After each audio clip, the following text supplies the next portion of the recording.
কারো পক্ষে না বললেই তারা শুরু করে দেয়। আর একটা ওপেন মাধ্যম সোশ্যাল মিডিয়া তো আছেই। এই কথাগুলো বলতাম না, কিন্তু এই কথাগুলো একটু বলা দরকার। আমরা কেন এত অসহিষ্ণু হচ্ছে মানুষ, কেন এত অস্থির হচ্ছে?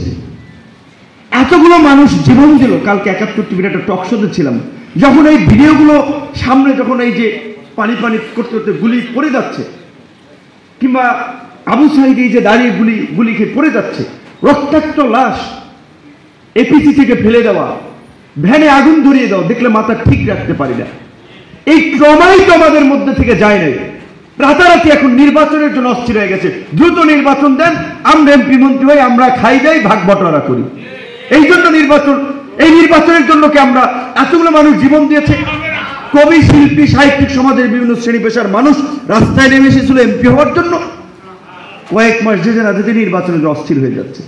একটা ইন্টারিম গভর্নমেন্ট হয়েছে, তাদেরকে সময় দিতে হবে, তাদেরকে পলিসি দিতে হবে। আপনারা আজকে আমরা বলেছি, আপনাদেরকে ধন্যবাদ জানাই যে ইনডোর একটা আলোচনা করেছেন, কেন?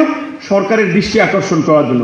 ইলিয়াস কাঞ্চন ভাই আছে, নিশ্চয়ই তার সাথেও সরকারের দায়িত্বশীলদের কথা হলে তিনি বিষয়টা বলবে, ভাই আমি এরকম একটা প্রোগ্রামে গিয়েছিলাম, প্রতিবন্ধীদের প্রতি তো এই রাষ্ট্র ৫৩ বছর অন্যায় করেছে, অবিচার করেছে, এরকম বিশেষ চাহিদা সম্পন্ন মানুষ, কেন এই স্কুলগুলো জাতীয়করণ হয় নাই?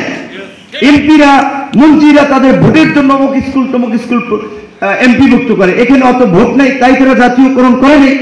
কিন্তু এইটা তো আগে গুরুত্ব দেওয়া ছিল, কেন করেন নাই? তো আপনারা একটা অন্তর্বর্তী সরকার, আপনারা করবেন। আমার সাথে দেখা হলে আমি করব, আমার এই ভাই দেখা হলে সবাই বলবেন। তো এইটার একটা পদ্ধতি দাবি দেওয়া জানানো না, আমি একটু শেষ করি।